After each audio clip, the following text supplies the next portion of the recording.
नमस्कार दोस्तों, biology class में आपका स्वागत है। आज हम नीट बायोलॉजी का सबसे इम्पोर्टेंट चैप्टर पढ़ने जा रहे हैं। यूनिट 2 पढ़ने जा रहे हैं, structural organization in animals and plants, पौधों और जंतुओं में संरचनात्मक संगठन। आज हम पढ़ेंगे पौधे और जंतुओं में संरचनात्मक संगठन। पौधों का स्ट्रक्चर पढ़ेंगे, पौधों के बारे में जानेंगे कि ये बनते कैसे। क्या आपने कभी सोचा है इनकी जड़ें कैसे कार्य करती हैं, इनकी पत्तियां क्या कार्य करती हैं? सब के बारे में हम इस चैप्टर में जानेंगे।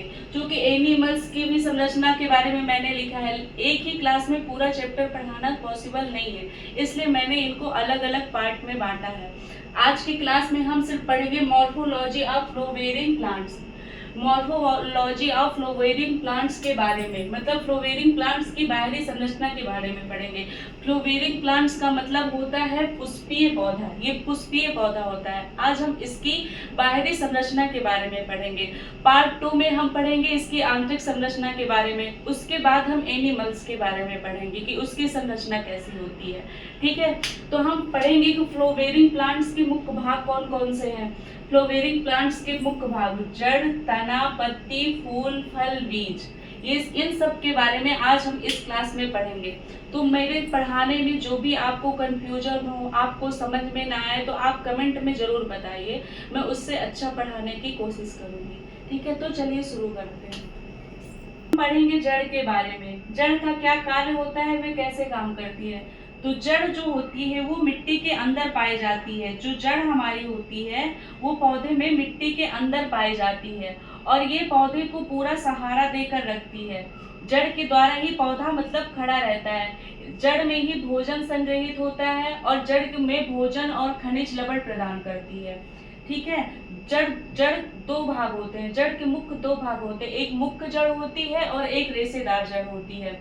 मुख्य जड़ में कौन आता है, मटर, और रेशेदार जड़ में आता है जैसे गेहूं हो गया, धान हो गया। तो समझ में आया जड़ का क्या कार्य होता है। जड़ मिट्टी के अंदर पाई जाती है।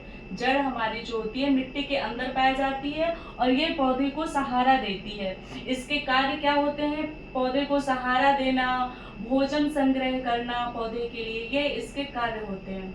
आया समझ में। उसके बाद हम पढ़ेंगे, अब पढ़ेंगे स्टीम यानी कि तने के बारे में। ये पौधे और फूल को जोड़कर रखता है, ये पौधे को सीधा खड़ा रखता है और ये पौधे में पानी और भोजन पहुंचाने का कार्य करता है। जो हमारा तना है ये पौधे में पानी और भोजन पहुंचाने का कार्य करता है। ये पौधे और फूल को जोड़ कर रखता है और ये हमारे पूरे पौधे को क्या करता है, फ्लोवेरिंग प्लांट को क्या करता है, सीधा खड़ा रखता है। ठीक है, अब पढ़ेंगे लीफ के बारे में। लीफ में क्या होता है, लीफ हमारा क्या कार्य करता है, भोजन बनाने का कार्य करता है। इसमें वाष्पोत्सर्जन होता है, प्रकाश संश्लेषण होता है और श्वसन होता है।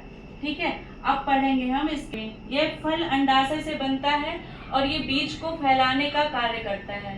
ठीक है, फल अंडाशय से बनता है और बीज को फैलाने का कार्य करता है। फ्लावर होता है ना, ये फ्लावर पौधे का क्या होता है, जनन अंग होता है। ठीक है, फ्लावर पौधे का जनन अंग होता है। बीज से हमारा नया पौधा बनता है। बीज से क्या होता है, बीज से हमारा नया पौधा बनता है। तो दोस्तों क्या आपको समझ में आया मॉर्फोलॉजी ऑफ फ्लोवेरिंग प्लांट्स की बाहरी संरचना? आपको समझ में आया? कमेंट में जरूर बताना। इसके बाद मैं आपको 5 MCQ दूंगी, तब तक के लिए आप बताना ये क्लास आपको अच्छे से समझ में आई कि नहीं समझ में आई, क्या गलतियां हो रही है, जो चीज़ आपको समझ में नहीं आ रही मैं कैसे पढ़ाऊं, कमेंट में जरूर बताएं और चैनल को सब्सक्राइब जरूर करें। Thank you.